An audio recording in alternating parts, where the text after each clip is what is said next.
Main event, ito. Let me try my Chilean Mauser, my 100-year-old rifle.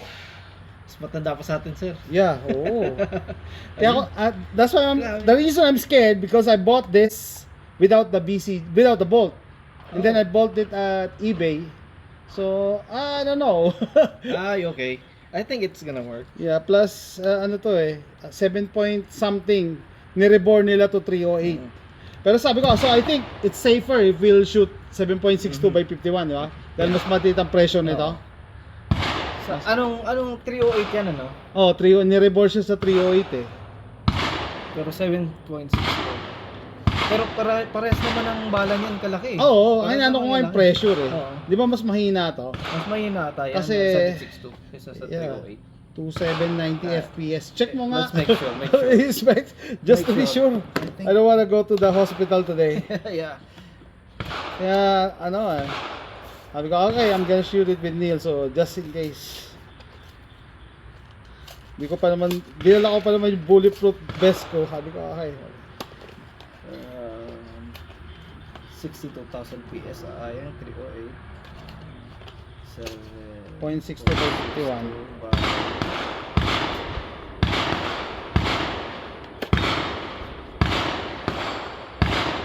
51. Pressure. So this is 7.62 by 51. This is 308.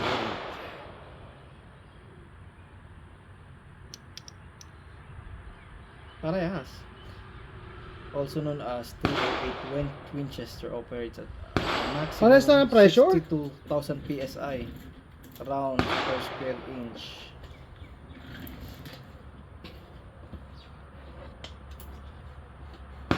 Ang 762 by 51 NATO cartridge operates at a higher pressure than 7.62 by 54 cartridge which has Hindi, a maximum- iba yun eh. Oh, yeah, 7.62 by 54 eh. Yeah, so Dapat siya nasa parang 308 lang talaga siya. okay.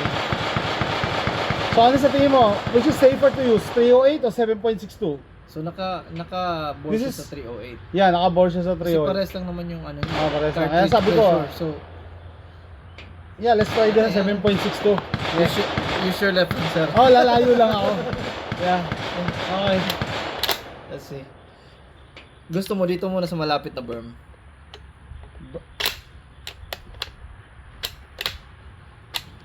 Lakas yan. Ah, paano to? Naka-load na. Ayun. Ayun, ando na. Okay. Oh, ang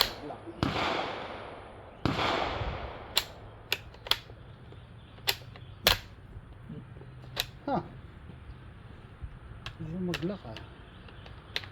Ito yung safety niya.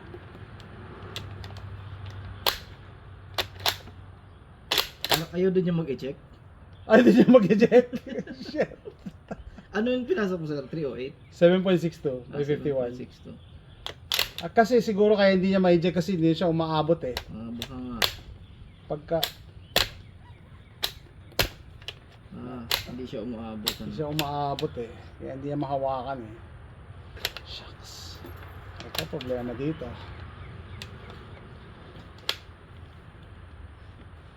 Ano Neil? Any ideas? Teka, ayaw Two niya is dumiretso. better than one. Mas mahina yung 7.62 na konti, di ba? Oo, mas mahina ng konti yan. So yun yung pinasok mo sa Inaano ko lang, bakit ayaw niya mag-lock? May-eject natin yan ngayon. Na round. Wala, at least wala siyang slam pipe. Oh. Ayaw mag-lock eh. Konti lang. Siguro mga 2 millimeters. Ha! Pero at least ito, maganda nga natin i-testing eh. Oh. Ayaw oh.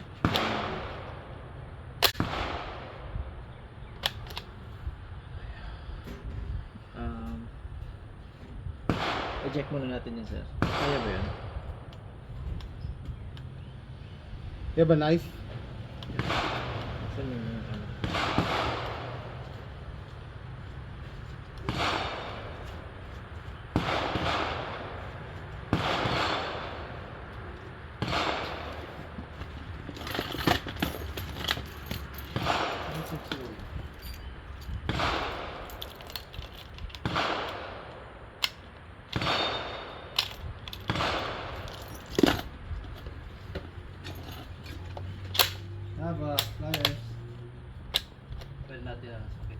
Try it. Yeah. Huh. Pero without the ammo, naglalak siya. Kaya nagulat ako. Ha, bakit? Without the ammo, naglalak. With the ammo, Kaya nitong abutin. I'll try.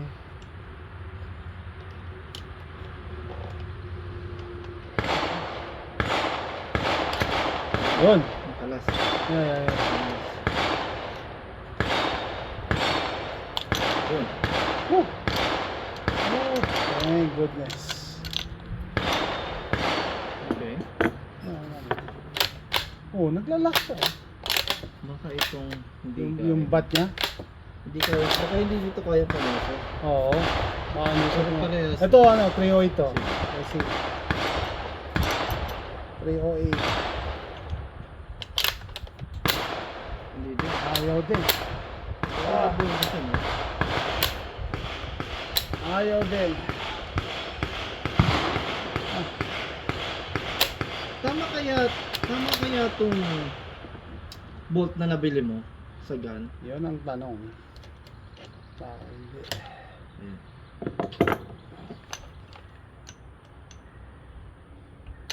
Abort. Abort muna. Oo. So baka activate natin yung So, ano? For further investigation. siguro din dito, mariremove mo tong bolt sir, ano? Matatanggal to eh. Oo. Tingnan natin kung ito talaga sakto siyang mahahawakan itong bala. Hindi eh. Wait a Kasi dapat mahahawakan niya, Ay, diba? oo, tama. I think that's the thing. Kasi yung barrel, nireborn nila for 308. So ito, malamang nasa original ano pa rin ito. Kasya naman pala oh. Pero bakit ayaw? Ayaw pumasok. Kasya pa siya oh. Nga pagka tinutulak ko. Kasi dapat mag-rotate siya, di ba? Oo. Dapat magro-rotate. Dali nga. Sandali. Ano ba yan?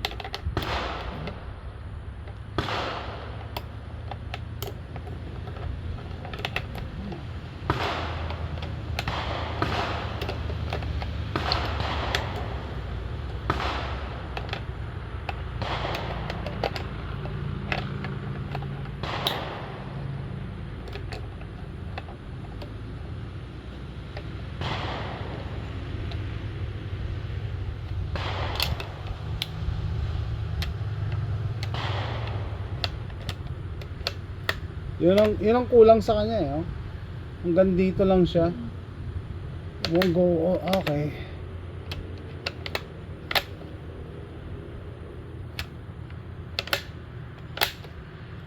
Okay. Hindi. Abort muna, abort. Pag-aaralan ko muna. At least, Delikado. yeah. I learned something. At least, nagpa-fire siya. At least na-try natin. Okay. Okay. So we got one in. Okay. So we gotta shoot it. Dato ako. Ayan. Hindi, ako. Left hand. Because I'm right-handed. Okay. It's a berm. Firing. Sa tingin mo?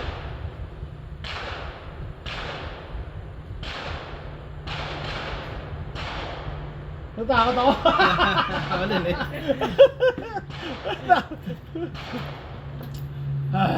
I think kung bored naman siya dun sa sa bala, okay lang siguro. Ay, wala namang ano eh. Sige, dito ako. So, okay, sa berm. Firing, 1, 2, 3. Woo!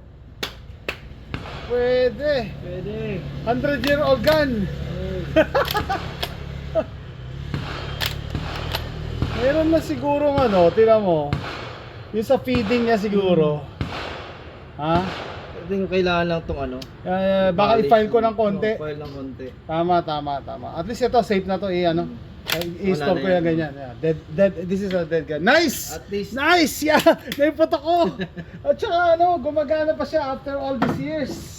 Wow! I'm happy. At saka matibay siya. I was expecting siya to explode pero wala. It handled it, no? Like a champ. yep. Yung round na 308, hinandle niya. Walang problema eh. Maski to, walang gumalaw sa bolt eh. Nothing moved here.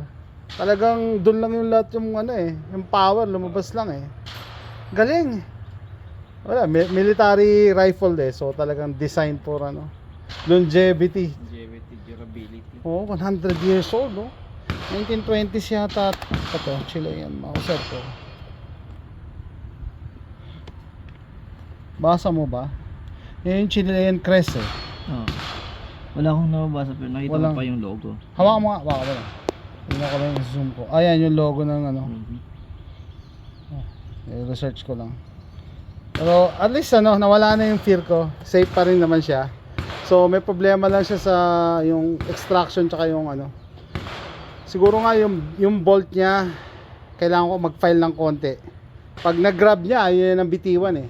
Dapat pag atras nito, mag-eject na yan eh. Nice. Okay na ako, masaya na ako dyan. Ayoko na i-try. So, kailangan lang ito yan. Yeah, Ay. hindi, na ulit. Ayun na. Yun. Tanggalin ulit natin yung plies mo. Yun. Manual eject. Oo. Pero wala, yung pag-grab lang talaga eh, no? Sapa. One more time. Kailangan mo idiin ang konti. Oo nga eh. Kasi yung spring niya, yung nalapit mo. Oo. Dapat gamitin yung magnet. Dapat lakasan mo. Ayun, eject na siya. Dali. Push. Malakas.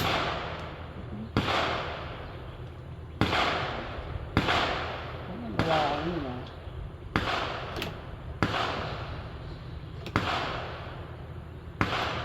Yun. Okay. So parang lumuluwag na. I think it's getting there, right? Yep. Okay, confident na ako. Take 2. I'm gonna shoot the berm. Ayoko sirain yung nila eh. Okay, take 2 with Chilean Mauser. Fighting. 1, 2, 3. Woo! Woo! 100 years old. Yun lang. So siguro, I think I need to do some filing. Mhm. Or kailangan mo siya i-break in. Sa bahay na. At least safe naman yan na nakaganyan eh. It's a spent cartridge. Okay pa ba yung extractor niyan? Yun ang imbestigahan ko pag nasa bahay ako. Yun imbestigahan ko. Kasi sabi ko nga, mismatch eh. Kasi parang di nag-release yung extractor niyan. Okay. Sige, imbestigahan ko pagdating sa bahay pero whew! Ayos. Ayos! At least pumuputok. Hey guys, welcome to my channel. So, I'm gonna give you an update regarding my 1895 Chilean Mauser. I learned a lot from our range trip. I think it was more than 2 weeks ago. So initially, when I'm loading the 308 round in my 1895 converted Mauser, so I bought this converted already, but it doesn't have a bolt. I don't know why they did not sell this with a bolt. I don't know. So I bought it. It was really cheap, and then I bought a bolt from eBay. That's why I am hesitant to shoot this, because these are mismatched.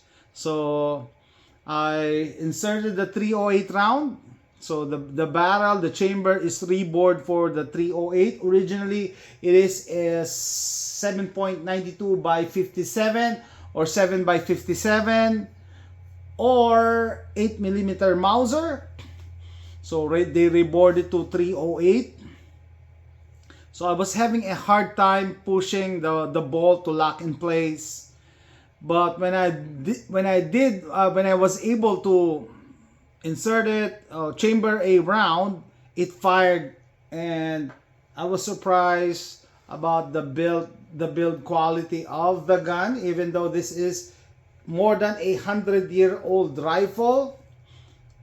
It shot like a champ. Okay, it handled the 308 round perfectly, as it should. Okay, so I was surprised but that it won't extract, it won't feed reliably. And then I realized that the gun, the chamber, the barrel was rebored for 308, but the bolt that I bought is still the original 8mm Mauser bolt, 7.92 by 57.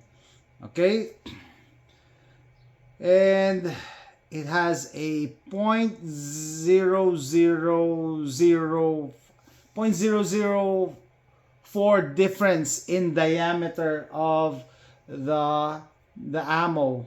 So the 8mm Mauser is a tad longer. It's a little bit longer than the 308, but the 308 is bigger in diameter from against the 8mm Mauser. So do this at your own risk. I am planning to maybe shave some materials of my bolt just to accommodate the 308 round. So like I said, this is an original 8mm Mauser bolt in converted to 308 Chilean Mauser. But once you get it in, it fires, it's clear. Okay, it won't even eject, it's stuck there because it really grabbed the case. Okay, but once it's there, it will fire. So that's it, guys. I am impressed about the build quality of old guns, especially like this one. Like I said, it handled the 308 round like nothing. No untoward rattling or any piece that flew off. That's what I was thinking, that something will fly off if I shot this old rifle. But I think I can shoot this again after some minor trimmings to the bolt face. That's a 308 round. So that's it, guys. Just giving you an update regarding my 1895 Chilean Mauser, originally 7.92 by 57 caliber, rebored to 308. Thanks for watching. Bye. Alright, guys, I did it.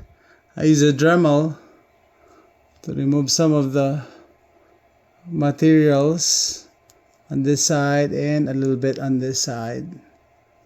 Okay. Spent casing.